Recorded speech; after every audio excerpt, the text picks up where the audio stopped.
Good morning class. आज हम हमारा तीसरा लेसन शुरू कर रहे हैं। 3 महाद्वीपों में फैला हुआ साम्राज्य। रोम साम्राज्य दूर दूर तक फैला हुआ था। इसके विशाल राज्य क्षेत्र में आज का अधिकांश यूरोप और उर्वर अर्धचंद्राकार क्षेत्र यानी पश्चिमी एशिया तथा उत्तरी अफ्रीका का बहुत बड़ा हिस्सा शामिल था। इस अध्याय में हम यह देखने का प्रयत्न करेंगे कि इस साम्राज्य का गठन कैसे हुआ, किन राजनीतिक ताकतों ने इसके भाग्य को बनाया, संवारा और इस साम्राज्य के लोग किन किन सामाजिक समूहों में विभाजित थे। आप देखेंगे कि यह साम्राज्य अनेक स्थानीय संस्कृतियों तथा भाषाओं के वैभव से संपन्न था। वहाँ स्त्रियों की कानूनी स्थिति काफी सुदृढ़ थी। वैसी स्थिति आज के अनेक देशों में भी देखने को नहीं मिलती है। लेकिन वहाँ की अर्थव्यवस्था बहुत कुछ दास श्रम के बल पर चलती थी, जिस वजह से जनता का अच्छा खासा भाग स्वतंत्रता से वंचित रह जाता था।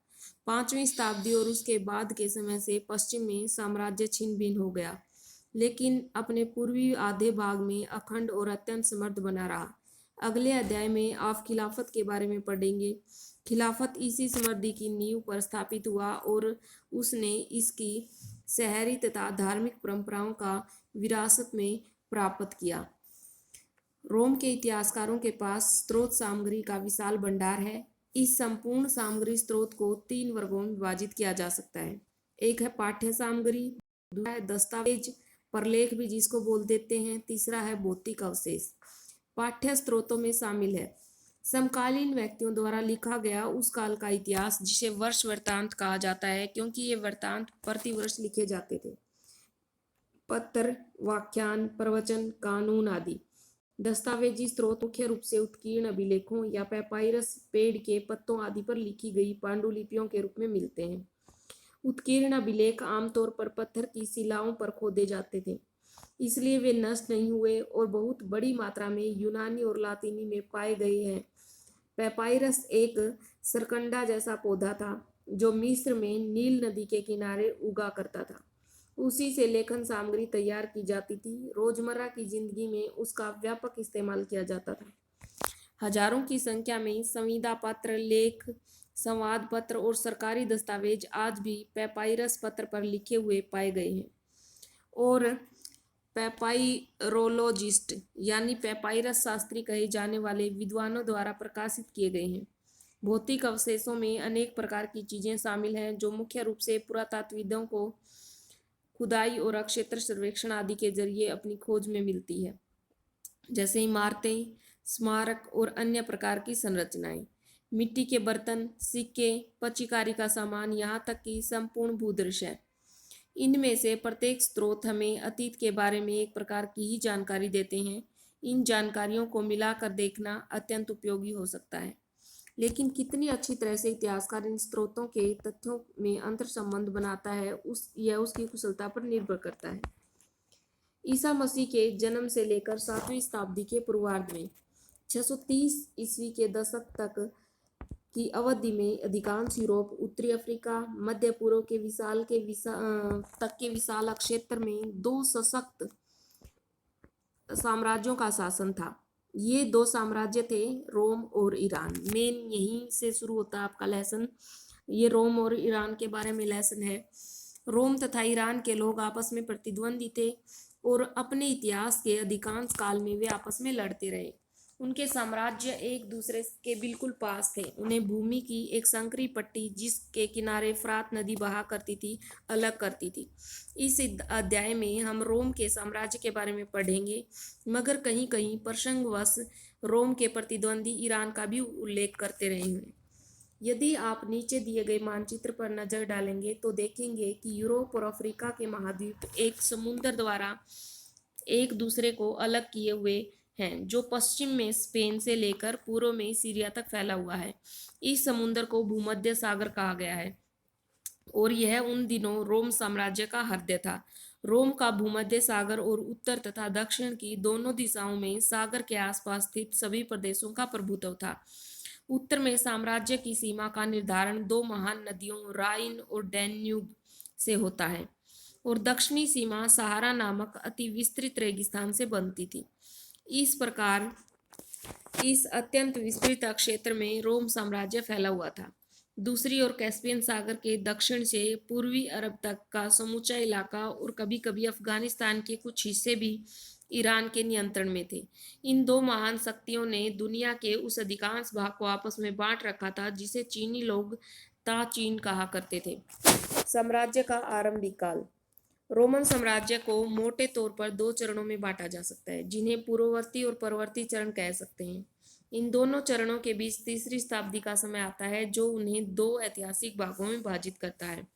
दूसरे शब्दों में कहें तो तीसरी शताब्दी के मुख्य भाग तक की संपूर्ण अवधि को पूर्ववर्ती साम्राज्य और उसके बाद की अवधि को परवर्ती साम्राज्य कहा जा सकता है। दो महाशक्तियां तथा उनसे संबंधित साम्राज्यों में एक बड़ा अंतर ये था कि रोमन साम्राज्य सांस्कृतिक दृष्टि से ईरान की तुलना में कहीं अधिक विविधतापूर्ण था। इस अवधि के दौरान पार्थियाई तथा बाद में ससानी राजवंशों ने ईरान पर शासन कर लिया। जिन लोगों पर शासन हुआ उनमें अधिकतर ईरानी थे, यानी कि वहाँ की प्रजा जो थी ज्यादातर ईरानी थे उनमें। इसके विपरीत रोमन साम्राज्य ऐसे क्षेत्रों तथा संस्कृतियों का एक मिला जुला रूप था जो कि मुख्यतः सरकार की एक साझी प्रणाली द्वारा एक दूसरे के साथ जुड़े हुए थे। साम्राज्य में अनेक भाषाएं बोली जाती थी, लेकिन प्रशासन के प्रयोजन हेतु लातीनी तथा यूनानी भाषाओं का ही प्रयोग होता था। पूर्वी भाग के उच्चतर वर्ग यूनानी भाषा और पश्चिम भाग के लोग लातीनी भाषा बोलते और लिखते थे, और इन दोनों भाषाओं के बीच की सीमा रेखा भूमध्य सागर को चीरती हुई उस पार अफ्रीकी प्रांत त्रिपोलितानिया, जो कि लातीनी भाषा था, और साइरेनेका यूनानी भाषा के बीच से जाती थी। जो लोग साम्राज्य में रहते थे वे सभी एकमात्र शासक यानी सम्राट की ही प्रजा थे, चाहे वे कहीं भी रहते हों और कोई भी भाषा बोलते हों। प्रथम सम्राट ऑगस्टस ने 27 ईस्वी पूर्व में जो राज्य स्थापित किया उसे प्रिंसिपेट कहा जाता था। यद्यपि ऑगस्टस एक छत्र शासक और सत्ता का वास्तविक स्रोत था, तथापि इस कल्पना को जीवित रखा गया कि केवल एक प्रमुख नागरिक था, निरंकुश शासक नहीं था। ऐसा सेनेट को सम्मान प्रदान करने के लिए किया गया था। सेनेट वह निकाय था जिसने उन दिनों में, जब रोम एक रिपब्लिक यानी गणतंत्र एक रिपब्लिक यानी गणतंत्र था, सत्ता पर अपना नियंत्रण रखता था। रोम में सेनेट नामक संस्था का अस्तित्व कई शताब्दियों तक रहा। वह एक ऐसी संस्था थी, ये सेनेट के बारे में पूछा जाता है, ध्यान से सुनना। यह एक ऐसी संस्था थी जिसमें कुलीन और अभिजात वर्ग, कुलीन एवं अभिजात वो वर्ग होते हैं जो फर्स्ट जिसमें आपके 10th में आता, जैसे कैलर्जी और नोबिलिटी, यही होते हैं कुलीन और अभिजात वर्ग। मुख्यतः रोम के धनी परिवारों का प्रतिनिधित्व था, लेकिन आगे चलकर उसमें इतावली मूल के जमींदारों को भी शामिल कर लिया गया था। रोम के इतिहास की अधिकांश पुस्तकें जो आज यूनानी और लातिनी में ज़्यादातर लिखी मिलती हैं, इन्हीं लोगों द्वारा लिखी गई थी। इन पुस्तकों से ये बात स्पष्ट हो जाती है कि सम्राटों की परख इस बात से की जाती थी कि वे सेनेट के प्रति किस तरह का व्यवहार रखते थे। सबसे बुरे सम्राट वे माने जाते थे जो सेनेट के सदस्यों के प्रति शत्रुतापूर्ण व्यवहार करते थे और उनको शक की नज़र से देखते थे, या फिर उनके साथ क्रूरता व हिंसा करते थे। कई सेनेटर गणतंत्र युग में लौटने के लिए तरसते थे, किंतु अधिकतर सेनेटरों को यह एहसास जरूर हो गया था कि यह संभव था। सम्राट और सेनेट के बाद साम्राज्यिक शासन की एक अन्य प्रमुख संस्था सेना थी। फारस के साम्राज्य में तो बलात् भर्ती वाली सेना थी, लेकिन रोम की सेना एक व्यावसायिक सेना थी जिसमें प्रत्येक सैनिक को वेतन दिया जाता था और न्यूनतम 25 वर्ष तक सेवा करनी पड़ती थी। एक वेतनभोगी सेना का होना निसंदेह रोमन साम्राज्य की अपनी एक खास विशेषता थी। रोम साम्राज्य में सबसे बड़ा एकल संगठित निकाय थी जिसमें चौथी शताब्दी तक 6 लाख सैनिक थे और उसके पास निश्चित रूप से सम्राटों का भाग्य निर्धारित करने की शक्ति थी। सैनिक बेहतर वेतन और सेवा शर्तों के लिए लगातार आंदोलन करते रहते थे। यदि सैनिक अपने सेनापतियों को यहाँ तक कि सम्राट द्वारा निराश महसूस करते थे तो ये आंदोलन प्राय सैनिक विद्रोह का रूप ले लेते थे।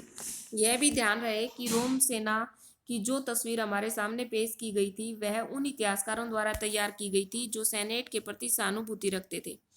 सेनेट सेना से घृणा करती थी और उससे डरती थी क्योंकि वह प्राय अप्रत्याशित हिंसा का स्रोत थी। विशेष रूप से तीसरी शताब्दी की तनावपूर्ण परिस्थितियों में जब सरकार को अपने बढ़ते हुए सैन्य खर्चों को पूरा करने के लिए भारी कर लगाने पड़े थे, इससे आगे हम कल पढ़ेंगे। Thank you, have a nice day. अपने साथ साथ नोट्स बनाते रहिएगा। Thank you.